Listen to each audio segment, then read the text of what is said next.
ایک ہے آپ کا کمیشن سیکشن جو کہ آفیسرز کو کانسٹیٹیوٹ کرتی ہے، دوسرا ہے ایئر مین سیکشن جو کہ ہمارے جتنے بھی ایئر مین ہیں، جس میں بعد میں جونیئر ٹیک ہوتے ہیں، کوپل ٹیکس آتے ہیں، سینئر ٹیکس ہوتے ہیں، چیف ٹیکس ہیں، اسسٹنٹ وارنٹ آفیسرز ہیں، وارنٹ آفیسرز ہیں اور چیف وارنٹ آفیسرز ہیں، وہ سپریٹ ہے۔ آفیسر جو کمیشن آفیسرز ہوتے ہیں وہ سپریٹ ہے۔ تو یہ دو سٹریمز ہیں جو کہ بیسکلی ایئر فورس کانسٹیٹیوٹ کرتی ہے، اور ایئر فورس انہی فاؤنڈیشنز پہ کھڑی ہو کے اپنا کام سر انجام دیتی ہے۔ جیسا کہ میں نے پہلے عرض کیا کہ ایئر فورس کا مقصد ہی ایریل سیکیورٹی کو انشور کرنا ہے، اور ایریل سیکیورٹی ہر لحاظ سے ایئر فورس کے مینڈیٹ میں آتی ہے، اور اس میں جتنے بھی جو ایکٹیویٹیز ہیں، چاہے وہ آپ کے لائن آف کنٹرول کی وائلیشنز ہیں، چاہے وہ ایسکلیشنز ہیں، چاہے وہ ایئر سیکیورٹی ہے، each and everything comes under the purview of the air force. اس کے علاوہ برانچز کے حساب سے ایئر فورس کی ڈسٹریبیوشن ہے جا کے اس کو، اور وہاں پہ ایئر فورس کو کمانڈز کی شکل میں ڈسٹریبیوٹ کیا گیا ہے، اور کمانڈز کی شکل میں جب جو ڈسٹریبیوٹ کیا ہے اس کے بعد پھر کافی بیسز ہیں جو کہ اس کمانڈ کے اندر فال کرتی ہیں، اور یہ سارا کا سارا جو ہے الٹیمیٹلی ایئر ہیڈ کوارٹر کے انڈر آتا ہے۔ تو یہ ایک شارٹ انٹروڈکشن ہے جس پہ میں نے ایئر فورس کے حوالے سے کیا۔ مزید اس میں آپ جیسے جیسے سوالات کرتے رہیں گے میں آپ کو اس کے بارے میں جواب دیتا رہوں۔ تو سر یقیناً ایئر فورس بہت ہی مطلب پیچیدہ نوجوان اسے پیچیدہ سمجھتے ہیں، لیکن اتنا بھی مطلب اگر عملی میدان میں اترے تو آسان ہو جاتا ہے ایئر فورس کو سمجھنے میں۔ تو سر میرا سوال آپ سے یہ ہے کہ ملکی دفاع میں ایئر فورس کی کیا حیثیت ہے سر؟ ایئر فورس کی کو ہم کیسے کہہ سکتے ہیں کہ وہ ملک کی دفاع مطلب کون سی لحاظ سے اور کر سکتے ہیں سر؟ ریسنٹ ایسکلیشن کے حوالے سے میں اس کو بات کروں کہ چونکہ ایک بہت بڑا سبجیکٹ ہے، اگر ہم اس پہ اگر بحث کریں تو میرا ٹائم کی جو قلت ہے وہ کبھی اس کو انکمپس نہیں کر پائے گی، لیکن ایئر فورس کا جو مینڈیٹ ہے وہ بہت آل انکمپسنگ ہے۔ ریسنٹ ایسکلیشن میں آپ نے ابھینندن کا دیکھا کہ جب لائن آف کنٹرول کی وائلیشن ہوئی، اس کے بعد پھر ہمارے شاہینوں نے ان کے جہازوں کو جو ہاسٹائل ایئر کرافٹس تھے ان کو مار گرایا۔ تو ایک ریڑھ کی ہڈی کی حیثیت ہے ایئر فورس ہمارے ان تینوں سروسز میں، آرمی، نیوی، ایئر فورس میں، اور جب تک آپ کی ایئر سپیریورٹی نہیں ہوگی کوئی بھی فورس وہ کامیاب نہیں ہو سکتا۔ ایئر سپیریورٹی سے مراد اب آج کل آپ ڈرون ٹیکنالوجی کو ہی دیکھ لیں کہ ڈرون ٹیکنالوجی کی وجہ سے دنیا میں ریولوشن آ چکا ہے کہ آپ جب تک آپ کی ایریل کمانڈ آپ کے پاس نہیں ہوگی آپ اس چیز کو کبھی کانکر نہیں کر سکتے۔ عراق کی مثال آپ کے سامنے ہے، جب یو ایس انویژن عراق میں ہوئی تو وہاں پہ جب امریکنز کی جو فورسز اتری تو انہوں نے ایریل بمبارڈمنٹس کی۔ ایریل بمبارڈمنٹس کے بعد پھر انہوں نے ایک راستہ بنایا جو کہ ان کے یو ایس مرینز اور یو ایس آرمی کے لیے انہوں نے راستہ ہموار کیا، پھر وہ گئے انٹر ہوئے اور انہوں نے ودن 2 ویکس ٹائم، اس کو آلموسٹ فورٹ نائٹ ہم کہہ سکتے ہیں کہ انہوں نے پورے ایریا کو کور کیا۔ تو ایئر فورس ایک اگر سوئفٹنس کے حساب سے آپ دیکھ لیں، رسپانسونیس کے حساب سے آپ دیکھ لیں، اس کا ایک کلیدی کردار ہے، اور اس میں اگر ماڈرن وارفیئر کو سمجھنے کی کوشش کریں تو ماڈرن وارفیئر میں جب تک آپ کا ایریل آپ کی ایڈوانٹیج کسی جگہ پہ آپ مسلط نہیں کرتے اس وقت تک آپ کہیں کوئی بھی جنگ یا کوئی بھی چیز آپ اس کو نہیں جیت سکتے۔ اس کی ایک چھوٹی سی مثال یہ ہے کہ جب آپ فائٹر ایئر کرافٹ پہ اٹھتے ہیں، جب ہمارے شاہین ایئر بورن ہوتے ہیں اور کسی بھی کال پہ وہ اپنا ریٹیلیٹ کرتے ہیں تو پھر کسی بھی جگہ پہنچنے کے لیے it is almost takes minutes, کہ یہاں سے کوئٹہ سے اگر اس نے موو کرنا ہو اور وہاں پہ کسی اور جگہ پہ ڈپلائمنٹ کرنی ہو تو اٹ ٹیکس اونلی منٹس کہ وہ وہاں پہ پہنچ سکتے ہیں۔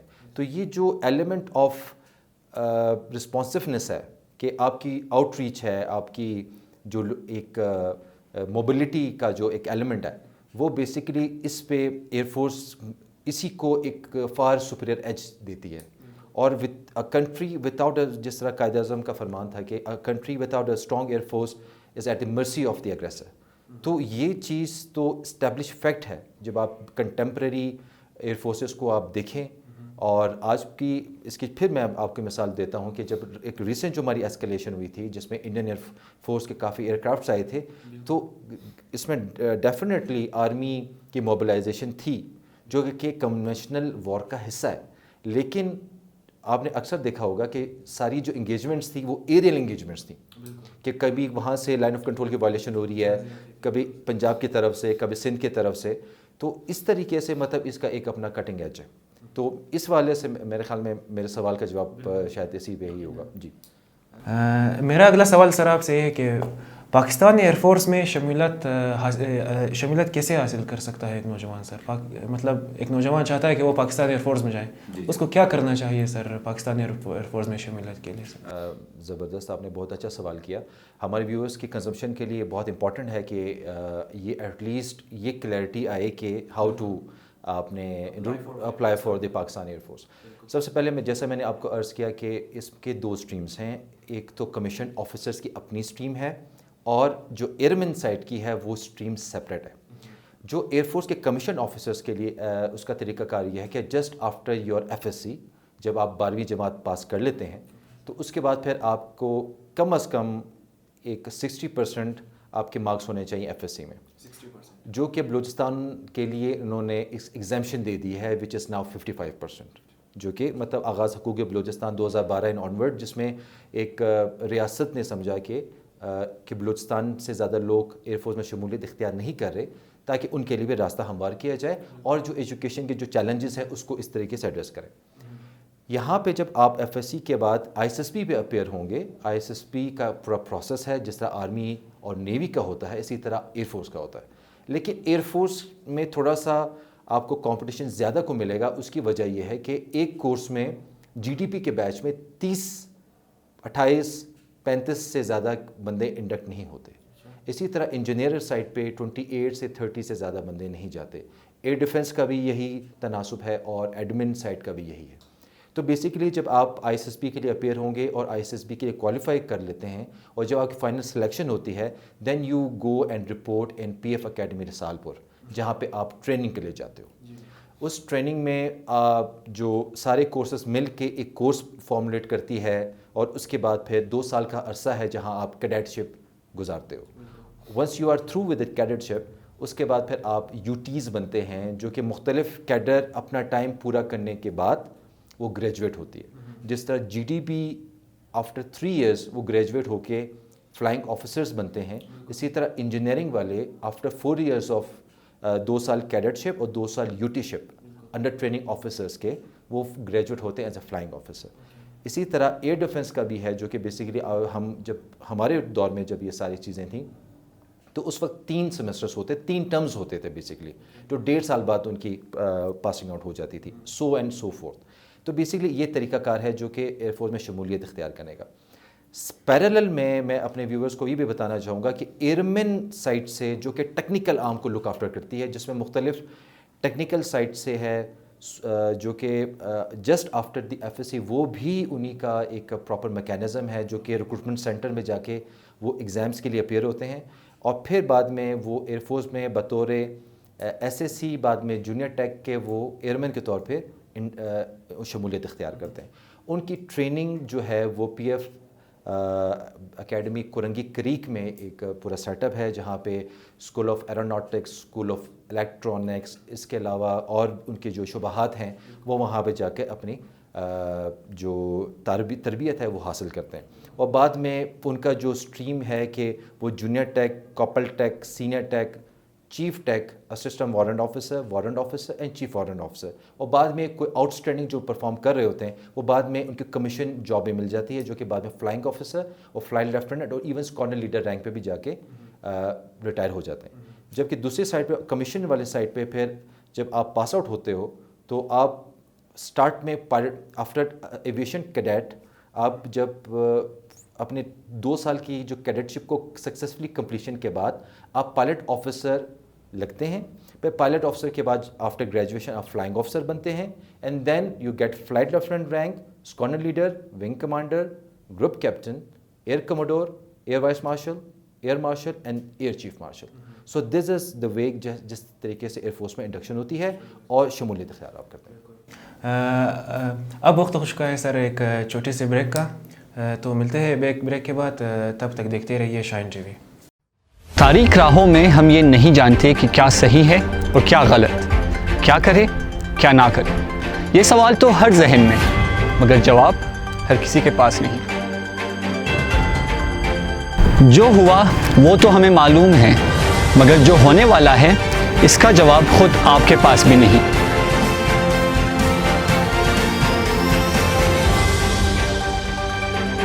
اگر آپ آئین اور شہری اصول نہیں جانتے تو آپ بھی تاریکی میں سفر کرتے ہیں، اور تاریک راہیں امید سحر پر ہی دیکھی جاتی ہیں۔ دیکھیے پروگرام امید سحر ہر ہفتہ اور اتوار صرف شائن ٹی وی پر۔ جی ناظرین، بریک سے پہلے پاکستان ایئر فورس میں شمولیت کے بارے میں گفتگو ہو رہی تھی، جس میں سر یاسر حسین نے ہمیں بریفنگ دی کہ کیسے پاکستان ایئر فورس میں شمولیت کی جاتی ہے۔ تو میرا اگلا سوال سر آپ سے یہ ہے کہ پاکستان ایئر فورس میں منتخب ہونے کے لیے کیا اہم اور کیا ضروری ہے؟ سب سے پہلے تو ول کا ہونا بہت لازمی ہے۔ وہ کہتے ہیں نا کہ when there is a will there is definitely اے وے۔ یہ چیز پھر سمجھنا بہت لازمی ہے کہ ایئر فورس ایک بہت ہی پروفیشنل آرگنائزیشن ہے، اور جیسے کہ ہم جو ایکس چیف تھے انہوں نے ایک خوبصورت بات کی، میں اس کے کچھ ایکسرپٹس جو ہے آپ کے ساتھ شیئر کرنا چاہوں گا۔ انہوں نے کہا کہ modern aircraft warfare is like a symphony, like an orchestra where every part of it should work in coherence. ٹھیک، جب آپ اس کا مطلب ہے کہ جب آرکیسٹرا میں جب کافی لوگ مختلف میوزیکل انسٹرومنٹس کو پلے کرتے ہیں اور جب ان کو نوٹس وغیرہ ملا جاتا ہے تو اس وینٹ کے ساتھ everybody should adhere in coherence, in frequency, yes fluent enough. اب ایشو یہ کہ جیسا کہ میں نے پہلے عرض کیا کہ اٹس اے پروفیشنل آرگنائزیشن، تو پروفیشنل آرگنائزیشن میں جو انڈکشن ہے، جو لوگ ہر سال جاتے ہیں، جی ڈی پیز کو اگر آپ تھوڑا سا دیکھیں تو سال میں جو ان کی انڈکشن ہوتی ہے اٹ از آلموسٹ لائک 60، لیکن after the completion of the cadet ship and all, جب وہ پروسیس میں ایک بندہ پائلٹ بن جاتا ہے اور وہ اس جب تک ایئر کرافٹ تک نہیں پہنچتا اس وقت تک 60 to 50% بندے جو ہیں ڈراپ آؤٹ ہو جاتے ہیں۔